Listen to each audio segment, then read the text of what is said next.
everyone, my name is Anna. Welcome to my channel.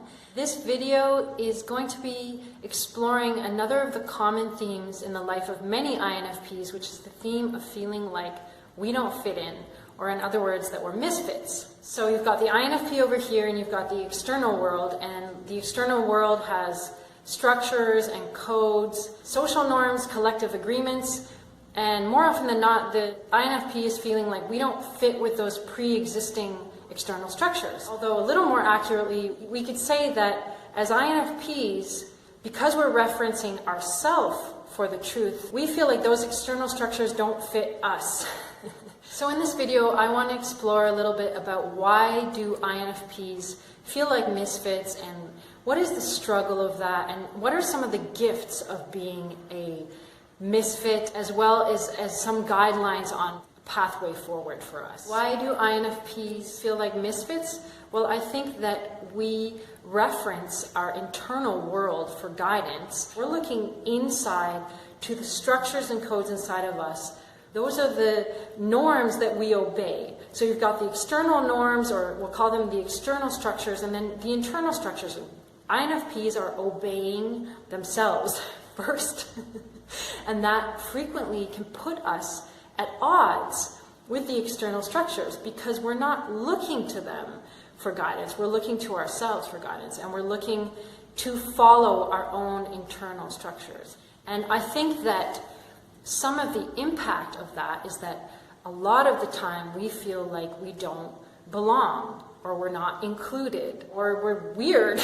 We just feel really misunderstood, right? Because we're missing fitting, and there's a lot of emotional impact on us, as well as the impact of not being able to be supported by those external structures in the way that we might if we fit them. So there's a cost to a sense of belonging, there's a cost to a sense of being included, but there's also cost to being supported possibly by those structures. It's quite a loner path, I think, for many INFPs. I know in my life it's quite extreme. On the other hand, some of the obvious strengths of being someone who references themselves for guidance and who is adhering to an internal structure is that we obviously bring uniqueness, we bring innovation, we bring newness, we can bring freedom, we can bring expansion.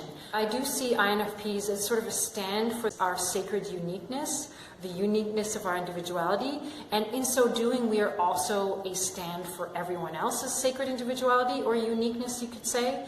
So the freedom we give ourselves is also the freedom we give to others. We're called the healers because we're bringing embetterment, we're bringing something to better the situation, or at least to change it or to transform it, since we're not following the pre-existing codes. Now, in terms of some guidance for moving forward, there were some messages that came to me, and the first one was a message about acceptance and forgiveness as a starting point. So can we accept the inherent challenge of being someone guided by their internal structures and codes much more than we are guided by any external codes, and that may create a challenge when we're trying to blend into the external world? Can we also forgive the external world for being as it is, and can we forgive the people in it for not automatically understanding our own internal codes, and can we accept and forgive the difficulty that it is to bring that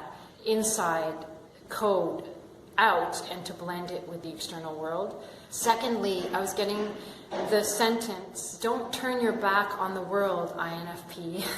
It was very specifically like, just turn and face the world, INFP. It wasn't plunge into the world or participate in everything and agree to everything. And it wasn't just like open up your inner world and show it to everyone. It was just this: don't turn your back on the world. Turn and face the world.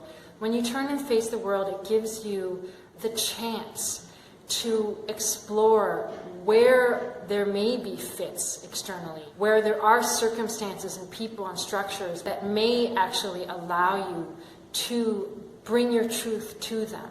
Give yourself a chance to meet the world with your truth.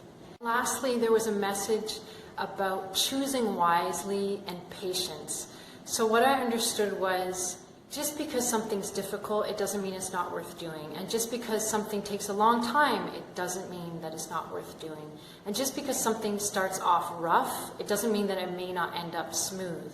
So what I really see for the INFP is that the goal is not to fit in, and that we can claim our misfit status in a way as a gift that comes with certain challenges, but that is worth it, because I think that the gift of bringing something new, innovative, freeing, expanding to the world is necessary and important, and is kind of our duty, our sacred duty as INFPs, is to bring this kind of innovation and embetterment. But that it will take something to do that. It's a tall order, and there are challenges involved. And the goal is not to fit in, but the goal is to have a powerful, harmonious, and healthy relationship with the external world. Let's focus on building a rich experience with the external world, where the world can benefit from these beautiful gifts that we have to bring, and that we can benefit from bringing those gifts, because I think that for most of us that is our ultimate fulfillment and joy, to be able to share in some way or another this wonderful world that we have inside of us. So much love, INFPs. I'm working on a series of videos all about INFPs, so please consider subscribing. I'd love to have you with me.